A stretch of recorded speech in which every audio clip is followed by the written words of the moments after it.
Bonjour à tous, j'espère que vous allez bien. Je reviens aujourd'hui avec une petite vidéo pour vous parler des mycoses vaginales et du candida. Alors c'est pas très glamour, mais je vais vous donner des trucs, des remèdes naturels pour vous sentir tout de suite mieux. Et puis surtout comprendre la cause, pourquoi les champignons viennent et comment remédier à ce problème pour ne plus l'avoir. Alors les mycoses, qu'est-ce que c'est? C'est une infection des organes génitaux par un champignon ou des levures de type par exemple Candida albicans. Donc il provoque des brûlures, des démangeaisons, des douleurs et puis des pertes blanches. Alors on va essayer de comprendre pourquoi les champignons arrivent, pourquoi ils viennent nous aider en fait, comment faire pour qu'ils s'en aillent et qu'ils ne reviennent pas, et bien sûr comment vous soulager avec des produits naturels et qui fonctionnent. Alors tout de suite, pourquoi les champignons arrivent? Il peut y avoir une baisse du système immunitaire. Chez certaines personnes, c'est systématique lorsqu'elles prennent des antibiotiques, les champignons arrivent. Donc suite à une antibiothérapie, c'est également lorsqu'il y a des rapports sexuels, souvent avec une nouvelle personne, et puis lorsqu'il y a des irritations. Alors tout ça, ça dénote en fait un déséquilibre du pH des muqueuses. Alors ce qu'il faut comprendre, c'est que les champignons viennent pour nous aider, comme je dis toujours. En fait, ils vont venir manger ce que vous n'arrivez pas à digérer. Donc lorsqu'on me parle de champignons, tout de suite, je dis, il y a trop de sucre. Donc il faudrait enlever pendant quelques jours même le miel et même les fruits. Alors bien sûr, tous les autres sucres, pensez d'abord aux produits industriels, au sucre blanc également. Alors, il y a certaines personnes qui me disent « je ne mange pas de sucre ». Alors, je leur demande « qu'est-ce que vous mangez le matin ?» Le matin, elles mangent du pain avec de la confiture, par exemple. Le pain, c'est du sucre. La confiture, c'est du sucre. D'accord? Donc, en fait, pendant quelques temps, il va vraiment falloir réduire votre apport de sucre. Tout simplement pour que les champignons ou les levures n'aient plus rien à manger et du coup disparaissent. Donc vous passez à l'alimentation hypotoxique, j'ai déjà fait des vidéos sur l'alimentation hypotoxique, j'ai écrit des articles aussi sur le blog, donc reportez-vous-y. On diminue les sucres, les produits industriels, le café, le thé, l'alcool, la cigarette également, et puis aussi tout ce qui peut être mucogène, les produits laitiers, et puis le gluten. Vous allez diminuer ça pendant quelques jours. Ensuite, on passe toujours à la sphère psycho-émotionnelle. Alors déjà, comprendre la symbolique. L'infection peut être reliée à votre engagement sexuel, notamment si ça arrive lorsqu'il y a de nouveaux partenaires. Peut-être que les choses vont trop vite et que vous avez besoin d'un peu de temps pour traiter cette nouvelle situation. La symbolique dénote également un sentiment d'anxiété, le fait d'avoir l'impression d'être rabaissé et d'être ou de se sentir sexuellement abusé aussi. Donc il faut comprendre qu'est-ce qui vous irrite tant.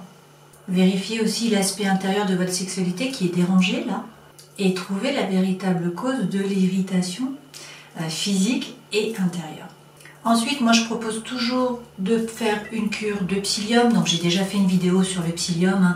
Le psyllium, en fait, vous l'avalez, vous buvez de l'eau, ça gonfle et puis ça va nettoyer tous vos intestins, le côlon également. Donc ça fait un balai mécanique, tout simplement.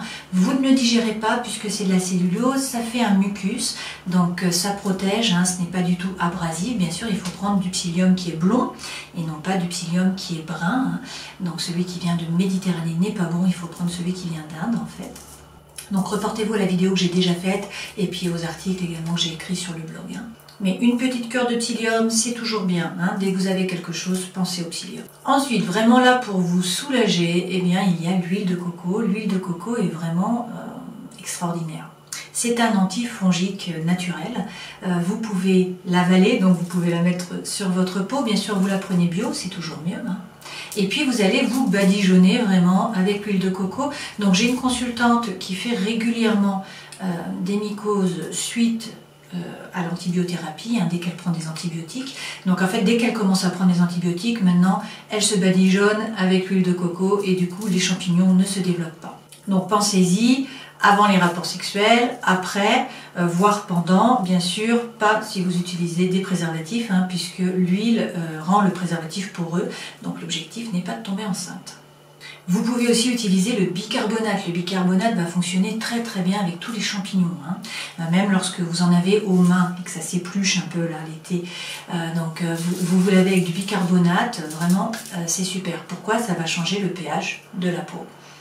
Donc là, vous faites un bain, soit avec de l'eau froide, soit avec de l'eau tiède. Vous mettez du bicarbonate dedans et puis vous allez faire un bain de siège.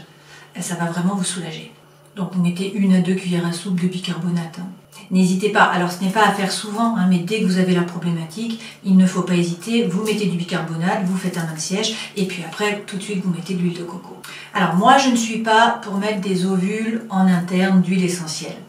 Pourquoi? Parce que l'huile essentielle, effectivement, va supprimer les champignons, mais les champignons sont là pour nous aider, hein, donc ce n'est pas l'objectif, et surtout, ça va brûler toute la muqueuse. Donc moi, je préfère utiliser les huiles essentielles en externe. Vous allez vous badigeonner le bas-ventre, en fait, hein, tout simplement, et ne pas les mettre en interne. Bon, après, voilà, hein, c'est ce que moi, je préconise.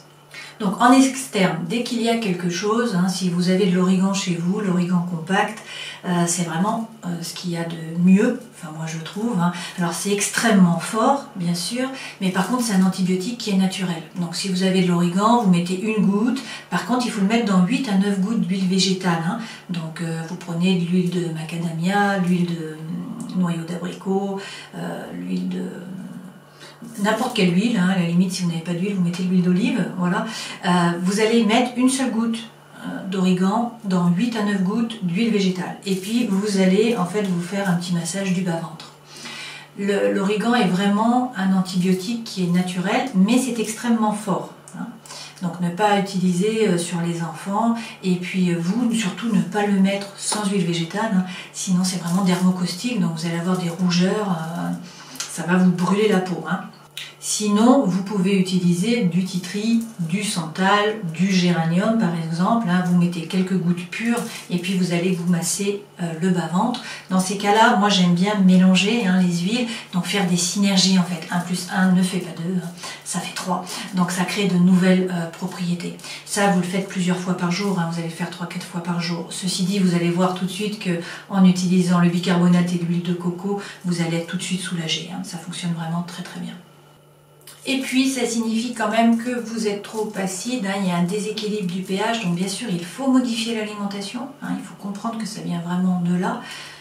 Utiliser le psyllium aussi, hein, pour désencombrer, qu'il n'y ait plus de stase et que donc vous ne vous intoxiniez pas. Et puis, vous pouvez travailler sur l'acidité. Donc vous pouvez prendre le Royau Acido de chez La Royale ou encore l'Equisantum Forte de chez LPEV par exemple. Voilà, je vous laisse tester tout ça et puis on se retrouve une prochaine fois. Ciao!